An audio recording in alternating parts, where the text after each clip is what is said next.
गुरुमुखो, गुरु के चरणों में धरो चित्त बुद्धि अहंकार। जब कुछ आपा न रहे उतरे तभी भार।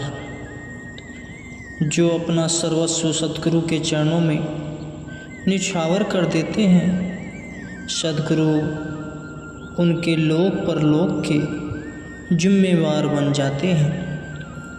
महाभारत में वर्णन आया है कि पांडवों ने अपनी जीवन डोर भगवान कृष्ण के हाथों में थमा रखी थी। उन्हें अपनी हार जीत की कोई परवाह न थी।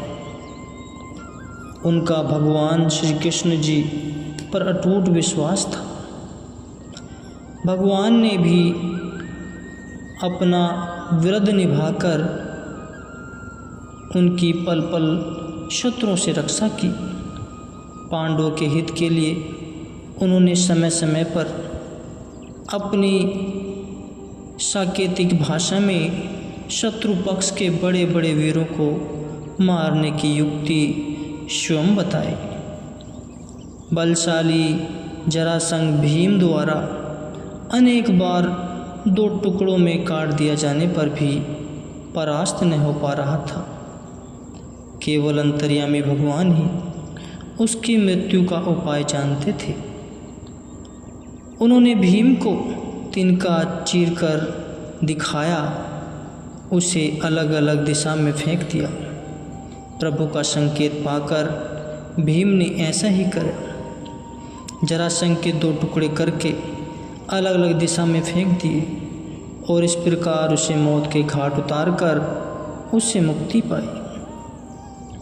गदा युद्ध में दुर्योधन भी भीम के समान ही प्रवीण था, इसलिए दोनों में से किसी की भी हार न हो रही थी। तब भी भगवान ने भीम को अपनी जांघ पर हाथ रखकर इशारा कर समझाया कि उसकी जांघ पर वार करो। भीम ने उसकी जांघ पर भरपूर वार करके उसे सदा सदा के लिए रणभूमि में सुला दिया।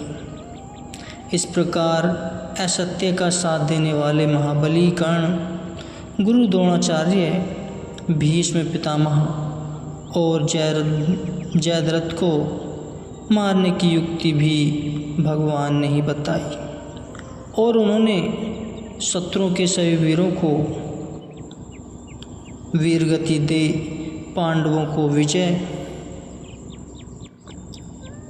दिलवाई। कहने का भाव यह है कि जिसके सिर पर समर्थ साईं का हाथ हो, स्वयं प्रभु जिसका मददगार व सलाहकार हो, फिर उसे किस बात की कमी। उसे काल व मृत्यु का कोई भय नहीं रहता।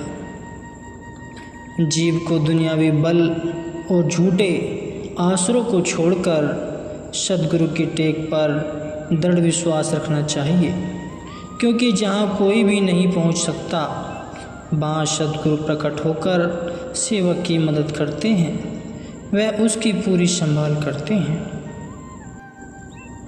गुरुवाणी में सत्पुरुष वर्णन करते हैं, नामो अमोको रत्नु है पूरे सतगुरु पाशी। सतगुरु से वो लग्या कड़ी रत्नु दे पर पाशी। फरमाते हैं कि नाम एक अमूल्य जवाहर है जो केवल पूर्ण सत्पुरुषों के पास होता है। जो जीव हित चित्त से उनकी सेवा करता है, वे यह जवाहर उसे सौंप कर उसके हृदय को प्रकाशमयी बना देते हैं। ऐसा सेवक सभी भ्रमों से मुक्ति पाकर सच में समा जाता है। एक समय की बात है, एक बार परम संत श्री कबीर साहिब जी के पास एक आदमी आया और उसने उससे नाम दान देने की विनती की। परम संत श्री कबीर साहिब जी ने कहा कि यह काम इतना सरल नहीं है, तुम कुछ दिन ठहर कर यहाँ सेवा करो, फिर नाम दान दे देंगे। वह आदमी वहाँ ठहर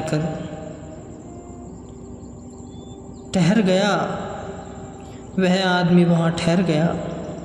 2-3 दिन बाद परम संत श्री कबीर साहिब जी के घर कुछ अतिथि आ गए। घर में फूल के तो पड़े थे। उन्होंने उसे बाजार से कुछ पकोड़े लाने के लिए फरमाया। आज्ञा शिरोधार्य कर वह बाजार चला गया।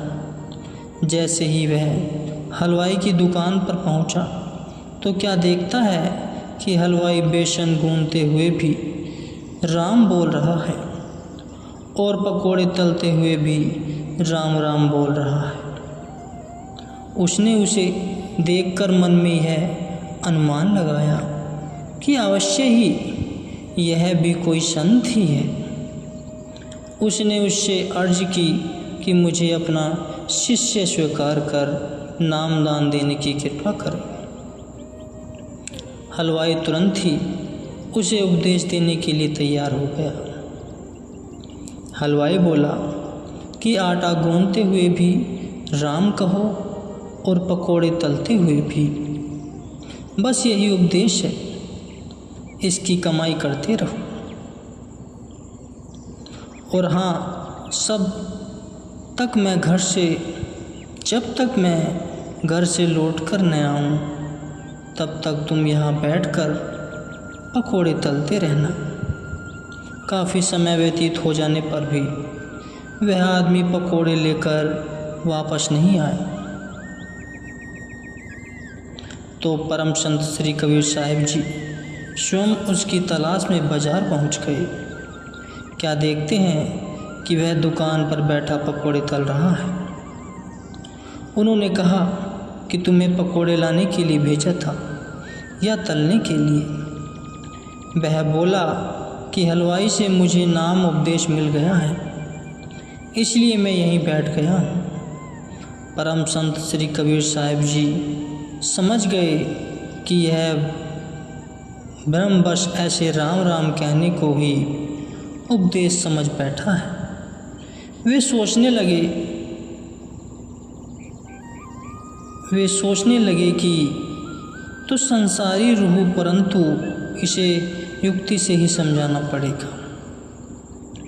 परम संत श्री कबीर साहिब जी ने कहा कि ठीक है, तुमने राम नाम का उपदेश ले लिया है, लेकिन हमारा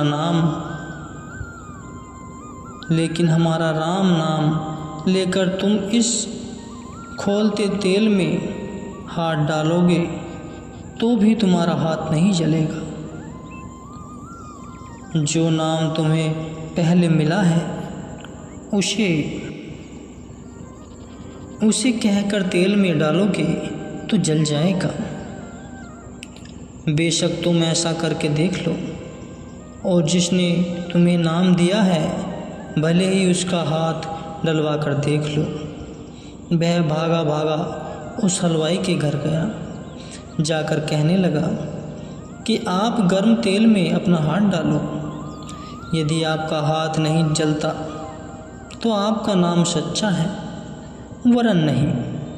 शीघ्र चलो, परम संत श्री कबीर साहिब जी आपकी दुकान पर खड़े हैं।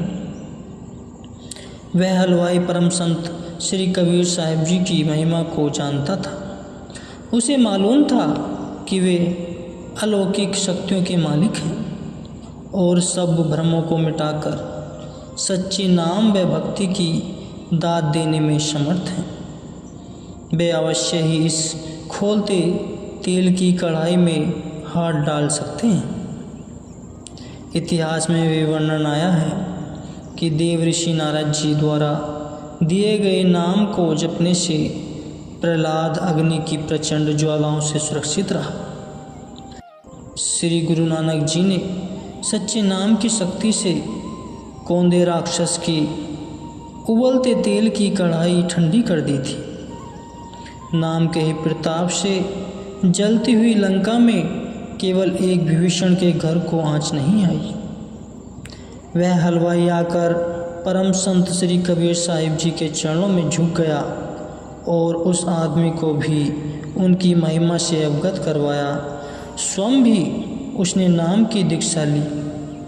दोनों ने अपने मन से सभी प्रकार के भ्रम भूले को और मिटाकर सतगुरु की आज्ञा के अनुसार कमाई करके अपना कल्याण किया। श्री कबीर साहिब जी अपनी वाणी में कथन करते हैं, शब्द बिना श्रुति आधरी, कहो कहाँ को जाए, द्वार न पावे शब्द का, फिरी फिरी भटका खाए। भाव यह है कि शब्द अभ्यास के बिना जीव की सुरती अंधकार में भटकती रहती है। उसे दर बदर भटका कर 84 के चक्कर काटने पड़ते हैं। इस दुख से मुक्ति पाने के लिए शब्द की कमाई अति आवश्यक है। शब्द वह अमोलक लाल है जो केवल पूर्ण महापुरुषों की सोबत से ही मिलता है। उनकी शरण में आकर जिनकी जीवा को शब्द का रस आ जाता है, वे अन्य झूठे रसों को त्याग कर अपनी सुरती को शब्द में लीन कर लेते हैं।